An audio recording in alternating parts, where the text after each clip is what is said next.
ಬೆಂಗಳೂರಿನಲ್ಲಿ ಆಕ್ಸಿಜನ್ನ ಕೊರತೆ ಎದ್ದು ಕಾಣಿಸ್ತಾ ಇದೆ. ಕೊರೋನಾ ಹೆಚ್ಚಾಗ್ತಾ ಹೋದ್ರೆ ಇನ್ನಷ್ಟು ಮಹಾ ಗಂಡಾಂತರ ಕಾದಿದೆ ರಾಜ್ಯ ರಾಜಧಾನಿಗೆ.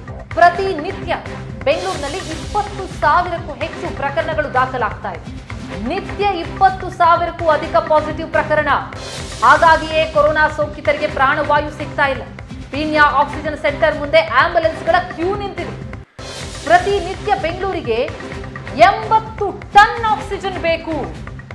ಆದ್ರೆ ಉತ್ಪಾದನೆ ಆಗ್ತಾ ಇರೋದು ಕೇವಲ 60 ಟನ್.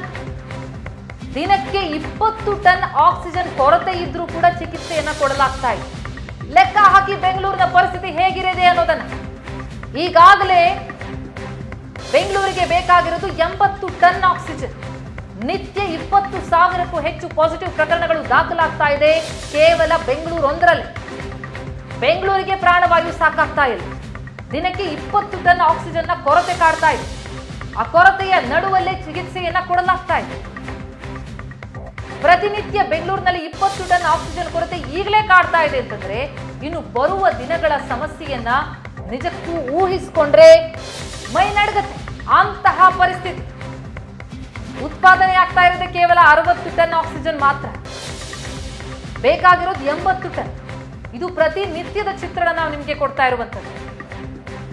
ದಿನವೊಂದಕ್ಕೆ 20 ಟನ್ ಆಕ್ಸಿಜನ್ ಕೊರತೆ ಇದೆ ಅಂತಂದ್ರೆ ಲೆಕ್ಕ ಹಾಕಿ ಇನ್ನು ಎಷ್ಟು ಪೂರೈಕೆಯಾಗಬೇಕಾಗಿದೆ. ಇನ್ನಷ್ಟು ಸೋಂಕು ಹೆಚ್ಚಳ ಆಗಿ ಅದರಲ್ಲಿ ಆಕ್ಟಿವ್ ಕೇಸಸ್ ನಲ್ಲಿ ಗಂಭೀರ ಪ್ರಕರಣಗಳು ಇನ್ನಷ್ಟು ಜಾಸ್ತಿ ಆಗ್ತಾ ಹೋದ್ರೆ ಕೊರತೆ ಇನ್ನಷ್ಟು ಜಾಸ್ತಿ ಆಗುತ್ತೆ. ಕೊರತೆ ಜಾಸ್ತಿ ಆಗ್ತಾ ಹೋದ್ರೆ ಜೀವಕ್ಕೆ ಸಂಚಕಾರ.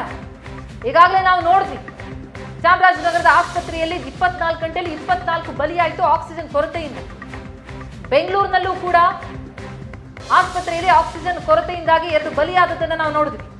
ಅರ್ಕ ಆಸ್ಪತ್ರೆಯಲ್ಲಾದಂತಹ ಘಟನೆ.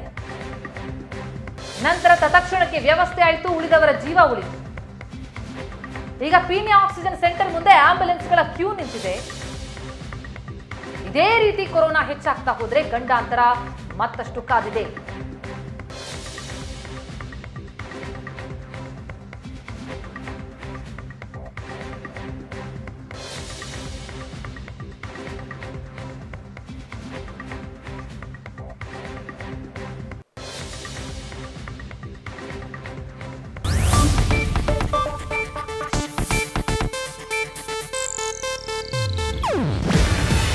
ಇದು ಏಷ್ಯಾನೆಟ್ ನ್ಯೂಸ್ ನೆಟ್ವರ್ಕ್ ಪ್ರಸ್ತುತಿ.